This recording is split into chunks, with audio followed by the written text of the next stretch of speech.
Hello everyone, welcome back to Alka space. आज हम बात करने जा रहे हैं डिप्रेशन के बारे में। डिप्रेशन स्पेशली इन एडोलसेंस, किशोर अवस्था। एडोलसेंस इज द पीरियड जिसको हम किशोर अवस्था कहते हैं। वो पीरियड जो कि बचपने से और एडल्टहुड के बीच की होती है, जहाँ पर हम सब जानते हैं कि हमारी बॉडी में बहुत सारे चेंजेस आ रहे होते हैं। हमारे शरीर जो हमारे शरीर की सारी रचना है वो बहुत बहुत हद तक चेंज होती है इस एज में। सो बेसिकली हम इस एज में, ये जो किशोर अवस्था है एडोलसेंस में, और टीन एज होती है वो एज तो 13 साल से लेकर 19 साल तक रहती है, और इससे पहले भी और इससे बाद में भी। बेसिकली वो एज जहाँ पर बॉडी में मेजर चेंजेस आते हैं, बहुत सारे बदलाव हमारे शरीर में आते हैं। सो डिप्रेशन एक ऐसी अवस्था है, एक ऐसी सिचुएशन है जहाँ पर बेसिकली हमारे इमोशंस, जो हमारे भावनाएं हैं, उनमें बदलाव आते हैं। और एक ऐसा टाइम है जो कि हम सब जानते हैं कि हमारे इमोशंस को मैनेज करना कितना ज़्यादा डिफ़िकल्ट होता है। हमारे बच्चे कितना स्ट्रगल करते हैं इस एज में किसी भी चीज़ के साथ एडजस्ट करने के लिए। और डिप्रेशन एक ऐसी सिचुएशन है जिसे हमें किसी भी हाल में इग्नोर नहीं करना चाहिए। हमारा बच्चा कई बार हमें बोलता है कि मैं डिप्रेस्ड हूँ, मैं अच्छा फील नहीं कर रहा, मैं लो फील कर रही हूँ। तो हम ज़्यादातर एज पेरेंट्स क्या करते हैं कि इन सब चीज़ों को इग्नोर कर देते हैं कि कोई बात नहीं, होता रहता है, बच्चे तो करते ही रहते हैं। या हम कई बार ड्रामा का नाम भी दे देते हैं, या कई बार हम उसे सिर्फ पुचकार के, उसको थोड़ा बहुत सेट करके हम अपने काम में लग जाते हैं। बट नहीं, ये एक ऐसी चीज़ है जिसको हमें बहुत बहुत सीरियसली लेना ज़रूरी है। जब इस तरीके की प्रॉब्लम्स बहुत ज़्यादा टाइम तक, अगर आपका बच्चा बहुत दिनों तक से 15 दिन तक ये कह रहा है कि मुझे भूख नहीं लग रही है, मेरा मूड ख़राब है, तो प्लीज़ प्लीज़ प्लीज़ इस चीज़ को बहुत ज़्यादा सीरियसली लीजिए।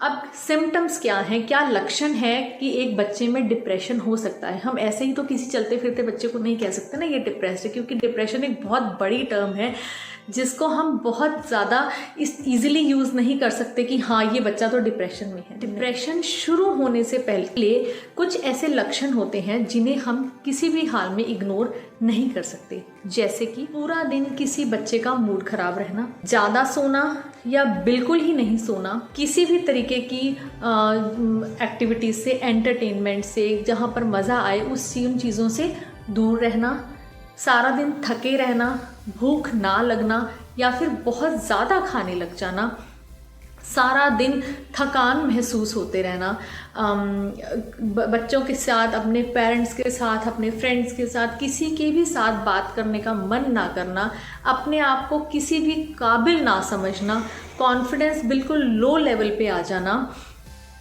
और हम बच्चे जब दवाइयाँ ज़्यादा लेने लग जाते हैं, ये भी एक लक्षण होता है कि बच्चे की मेंटल हेल्थ, जो मानसिक हेल्थ है, जो मेंटल हेल्थ है, वो नेगेटिव साइड की तरफ जा रही है। सो ये कुछ ऐसे लक्षण हैं जिन्हें हमें इग्नोर नहीं करना चाहिए। जहाँ हम इन लक्षणों को इग्नोर करना शुरू कर जाते हैं तो ये और नेगेटिविटी की तरफ चले जाते हैं, और this leads to substance abuse.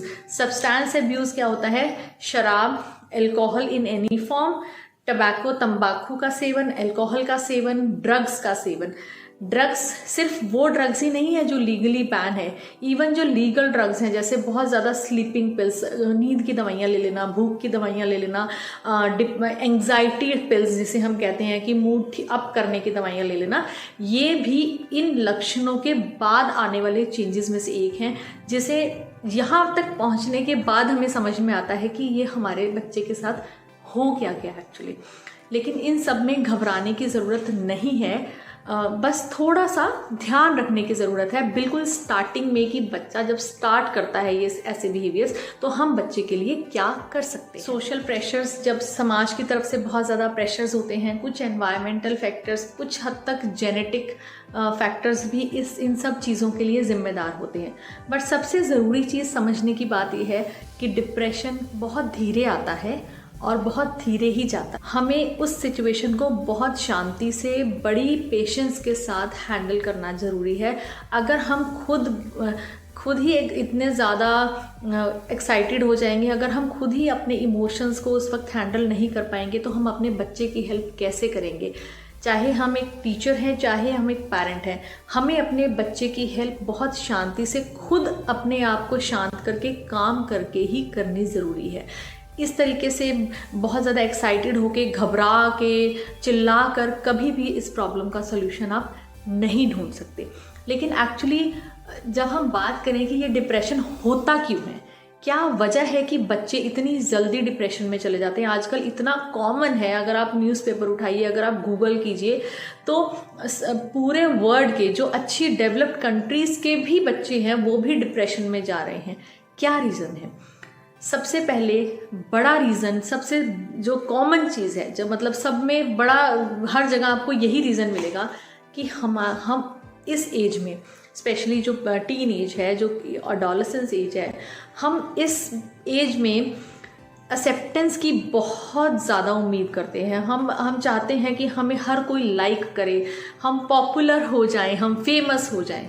और जब चीज़ें हमारी उम्मीद के हिसाब से नहीं चलती, हम जो चाहते हैं वो हमें नहीं मिलता कहीं पर भी, स्कूल में, घर पे, कॉलेज में, तब हमारी ये सिचुएशन आती है कि हम नेगेटिव इमोशंस की तरफ चले। इन सब के बाद बच्चे के मन में बहुत ज़्यादा नेगेटिव ख्याल आने लग जाते हैं। हम जो सोचते हैं वो बहुत नेगेटिविटी की तरफ सोचते हैं, और बेसिकली ये जो नेगेटिविटी है ये हमें इमोशनल इंस्टेबिलिटी की तरफ ले जाती है। जो हमारा बैलेंस है हमारे फीलिंग्स का, हमारी भावनाओं का, उसको ख़राब कर देती है, और इसे हम कहते हैं emotional instability, and this leads to depression. क्या मेन रीज़न हो सकते हैं? सबसे पहला, पीयर रिजेक्शन। पीयर रिजेक्शन माने दोस्तों से, कज़न्स से, आसपास के बच्चों से, भाई बहनों से जब रिजेक्शन मिलती है किसी भी फॉर्म में। आपस में 4 लोग खड़े हैं ग्रुप बना के, 3 ने साइड में होकर कुछ कान में खुसफुस किया, चौथे को इग्नोर कर दिया, चलो जी मूड ऑफ हो गया, हमें फील हो गया कि हमें इग्नोर किया गया। इस तरीके की बहुत सारी चीज़ें आती हैं। कुछ बच्चे ऐसे ही रिजेक्ट कर देते हैं कि तूने कपड़े अच्छे नहीं पहने, तेरे पास ये खिलौना नहीं है, तेरे पास ये आजकल फ़ोन की बड़ी है। तो दिस इज़ पेयर रिजेक्शन। जब दोस्त अपने ग्रुप से आउट कर देते हैं, जो एक्चुअली वो दोस्त होते ही नहीं है, जो हमें ग्रुप से आउट कर देते हैं। हम सोचते हैं कि हमारे दोस्त होते हैं। अगर आप इसके बारे में और जानना चाहते हैं, पीयर रिजेक्शन, पीयर प्रेशर, तो मेरी एक और वीडियो है, कंप्लीट वीडियो है, that is on peer pressure. उसका लिंक आपको डिस्क्रिप्शन बॉक्स में मिलेगा। आप उस कंप्लीट वीडियो को देख सकते हैं कि पीयर प्रेशर क्या होता है और हम उस प्रेशर को कैसे हैंडल कर सकते हैं। तो आगे बढ़ते हैं। पहला हो गया पीयर प्रेशर, दूसरा है मार्क्स कम आना, लो ग्रेड्स। जब बच्चे के मार्क्स कम आते हैं तब भी वो बहुत बुरा फील करता है। कुछ बच्चे नहीं भी करते, नहीं जिन्हें परवाह होती, जिन्हें लगता है कि मार्क्स ज़रूरी नहीं है, वो नहीं करते। बट जिन्हें लगता है कि हमने बहुत मेहनत की है, हमारे मार्क्स कम आ गए, हमारे टीचर्स क्या कहेंगे, हमारे पेरेंट्स क्या कहेंगे, ये भी वन ऑफ द रीजंस है डिप्रेशन में बच्चे के जाने का। तीसरा है बुलिंग। जब दूसरे बच्चे तंग करते हैं, किसी चीज़ के लिए प्रेशराइज करते हैं। आजकल ऑनलाइन बुलिंग बहुत ज़्यादा देखने को मिलता है। बच्चे बहुत, जैसे रैगिंग कह लीजिए, रैगिंग तो लीगली बैन हो गई है कहने को कॉलेजेस में, स्कूल्स में, but yes still it's there, आज भी है, ऑनलाइन भी है और ऑफलाइन भी है। चौथा है जब पेरेंट्स अपने बच्चे को रिश्तेदारों के सामने, घर वालों के सामने या उसके अपने भाई बहनों के सामने इंसल्ट करते हैं कि तू किसी काम का नहीं है, तू नालायक है, तुझसे कुछ नहीं होगा। ये भी एक फीलिंग है जो बच्चे को नेगेटिविटी की तरफ ले जाती है। अगला है ह्यूमिलेशन बाय टीचर्स। टीचर्स भी कई बार बात करते हुए नहीं सोचते कि हमें क्या कहना है। पूरी क्लास के सामने, बच्चे के दोस्तों के सामने उसको इतना इंसल्ट कर देते हैं, उसके मार्क्स की वजह से, होमवर्क नहीं किया, तो कैसे बिहेव कर रहा है, तो शरारती है, तो किसी काम का नहीं है। इस तरीके के वर्ड्स टीचर्स और पेरेंट्स ऐसे बोलते हैं, उन्हें लगता है कि हम बहुत अच्छा काम कर रहे हैं, अपने बच्चे को कुछ सुधार रहे हैं। नहीं, आप सुधार नहीं रहे, आप सिचुएशन को और ज़्यादा ख़राब कर रहे हो। आप इस चीज़ को समझिए कि आप इस तरीके से डांट के अपने बच्चे को कभी नहीं सुधार सकते। अगला है सेक्सुअल ओरिएंटेशन, इन्फैचुएशन। बच्चा जब किसी भी टाइप की सेक्सुअल एक्टिविटीज़ ऑपोजिट जेंडर, लड़के लड़कियां एक दूसरे की तरफ इस एज में आम अट्रैक्ट होते हैं, और उस अट्रैक्शन की वजह से अगर उसे रिटर्न में वो फीलिंग्स नहीं मिलती हैं किसी दूसरे बच्चे से, या धोखा कहते हैं जिसे बच्चे, वो मिल जाता है, this is also one of the big reason of depression. तो बेसिकली डिप्रेशन जो है वो फिजियोलॉजिकली यानी कि शारीरिक, साइकोलॉजिकल, मनोवैज्ञानिक और इमोशनल रीजंस का एक कॉम्बिनेशन है, इन सारे फैक्टर्स को मिला के एक बच्चा इमोशनली अनस्टेबल हो जाता है और अल्टीमेटली डिप्रेशन में चला जाता है। अब ये तो हमें समझ में आ गया कि इसका कारण क्या है, क्यों होता है, और इसके सिम्टम्स, इसके लक्षण क्या होते हैं। बट हम कर क्या सकते हैं एज पेरेंट, एज टीचर्स, हम क्या कर सकते हैं एक बच्चे के लिए जो इस तरीके से इमोशनली अनस्टेबल हो जाता है। सबसे पहली चीज़ हमें समझनी होगी कि हमें किसी भी हाल में, अगर हमें लगता है कि बच्चे की सिचुएशन ठीक नहीं है, अगर ये सब लक्षण 15 दिन से ज़्यादा चल रहे हैं, हमें प्रोफेशनल हेल्प लेनी ज़रूरी है।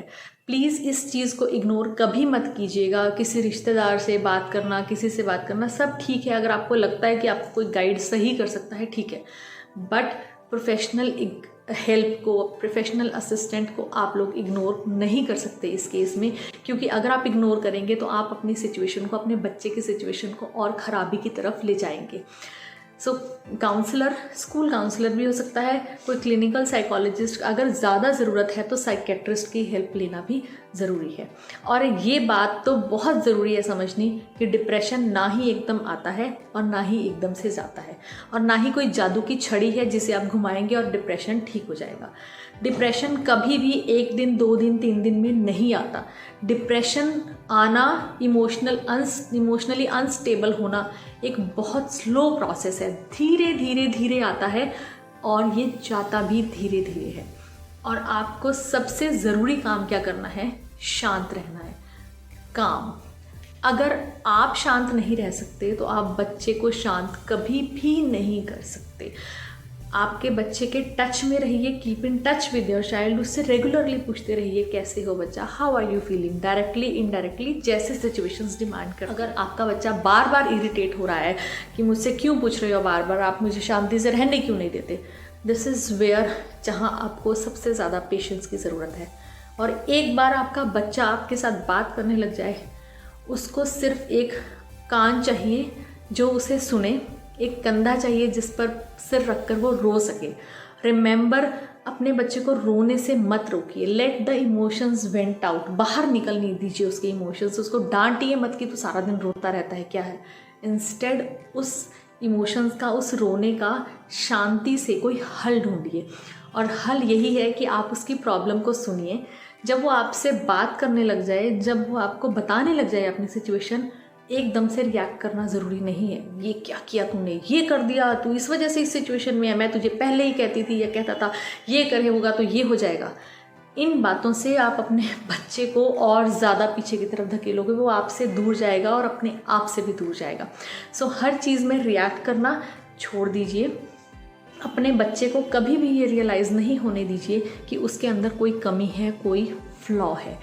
प्लीज़ इस बात का बहुत बहुत ध्यान रखिए कि अपने बच्चे को हमेशा अच्छा फील करवाइए। हम सब एक ऐसी सोसाइटी में रहते हैं जहाँ पे सिंपैथी दिखाना, सांत्वना देना बड़ा ही कॉमन है। ओहो बेचारी ये हो गया उसके साथ, वो पेरेंट्स ऐसे हैं, ओहो पेरेंट्स बेचारे क्या करें, बच्चा डिप्रेशन में है। प्लीज़ अपने बच्चे को और अपने आप को इन सब चीज़ों से दूर रखिए। सिंपैथी आपकी सिचुएशन और ख़राब कर देगी। आपके बच्चे को बार बार ये लगेगा कि उसके अंदर कोई कमी है, इवन आपको भी लगेगा कि आपके बच्चे में कमी है, आप में कमी है, आप शायद उसको हैंडल नहीं कर पाए। प्लीज़ इन चीज़ों से जितना हो सके उतना दूर रहने की कोशिश कीजिए। आप अपने बच्चे की प्रॉब्लम ध्यान से सुनिए। आप शायद उस प्रॉब्लम को फिक्स नहीं कर सकते, आप उसकी सारी प्रॉब्लम्स को सॉल्व नहीं कर सकते, पर आप उसकी प्रॉब्लम सुन सकते हैं। आप उन प्रॉब्लम्स को किसी प्रोफेशनल के साथ, किसी मैच्योर्ड पर्सन के साथ जो एक्चुअली इस चीज़ को हैंडल करना जानता है, उसके साथ डिस्कस तो कर सकते हैं। अगर आपका बच्चा आपसे बात ही नहीं करेगा, अपनी प्रॉब्लम आपको बताएगा ही नहीं, तो आप उसको सॉल्व कैसे करेंगे? और वो अपनी प्रॉब्लम आपको तभी बताएगा जब आप शांति से सुनेंगे, उसे डांटेंगे नहीं और उसकी प्रॉब्लम को किसी दूसरे के साथ शेयर नहीं करेंगे। ये एक बहुत ज़रूरी बात है जो हमें एज पेरेंट्स, एज टीचर्स समझनी ज़रूरी है। हो सके तो अपने बच्चे को सोशल मीडिया से दूर रखें। क्यों ज़रूरी है सोशल मीडिया से दूर रखना? ये बातें हम बहुत ज़्यादा करते हैं कि दूर रखो, पढ़ाई में ध्यान नहीं रखता, टाइम वेस्ट होता है। यस, सब बातें ठीक है, लेकिन एक बच्चा जो ऑलरेडी इतने सब डिफ़िकल्टीज से निकल रहा है, इतना ऑलरेडी परेशान है, वो सोशल मीडिया पे अपने फ्रेंड्स को, अपने रिलेटिव्स को बहुत अच्छी अच्छी फ़ोटोग्राफ्स, बहुत अच्छी अच्छी वीडियो, स्टोरीज़ डालते हुए देखेगा और वो कैसा फील करेगा? उसे ऑब्वियसली इन्फीरियर फील होगा, एक तरह की हीन भावना आएगी उसके अंदर कि मैं तो किसी लायक नहीं हूँ। हम लोग अंदर कुछ भी हों, बट हम सब की आदत क्या है कि हम सोशल मीडिया पे, इंस्टाग्राम पे, फेसबुक पे हम बहुत अच्छे से अपने आप को प्रेजेंट करते हैं। हम ऐसे दिखाते हैं लोगों को कि हम पता नहीं कैसी, we are living a life king size. और जब आपका बच्चा इतना परेशान है अपनी लाइफ से, इतना लो फील कर रहा है और उस सिचुएशन में उसके सामने उसके दोस्त, उसके रिलेटिव्स, उसके कज़न्स इतना एंजॉय करते हुए उसे दिखाई देंगे, तो उसको बहुत बुरा फील होगा। तो इट्स बेटर कि आप अपने बच्चे का सोशल मीडिया जो यूसेज है वो कम कर दीजिए। और हो सके क्या, यह ज़रूरी है कि आप उसे बिज़ी रखिए। बिज़ी भी किसी ऐसी एक्टिविटी में जो उसे फिज़िकली एक्टिव बनाए, जो उसके शरीर को मेहनत कराए। जब हम एक्सरसाइज करते हैं, जब अपने शरीर को कष्ट देते हैं, तो हमारे जो हार्मोन्स हैं, अब हार्मोन्स की बात फिर से आती है। ऐसा नहीं है कि हार्मोन्स हमारे शरीर में गड़बड़ करते हैं, हार्मोन्स एक्चुअली हमारे शरीर को कोऑर्डिनेट करते हैं, कंट्रोल करते हैं, हमारे सारे फंक्शंस को अच्छे से चलने में हेल्प करते हैं। और एक हार्मोन होता है जो होता है हैप्पी हार्मोन, डोपामिन।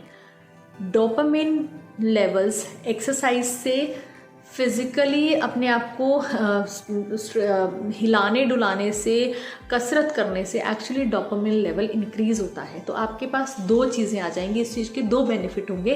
पहला, आपका बच्चा बिजी रहेगा, वो इधर उधर नहीं देखेगा। दूसरा, आप उसे खुश रखने में उसकी हेल्प करेंगे। और अपने बच्चे को हेल्दी ईटिंग हैबिट्स, आप एक रूटीन बनाने में, टाइम से सोना, टाइम से उठने में हेल्प कीजिए। अगर आपका बच्चा टीवी देख रहा है सारी रात और आप ये सोच रहे हैं चल कोई बात नहीं, बेचारा डिप्रेस्ड है, उसको करने दो, ऐसा नहीं होता। आप उसे इतना ज़्यादा टीवी देखने देंगे और वो सारी रात सोएगा नहीं और अगले दिन वो कैसे उठेगा?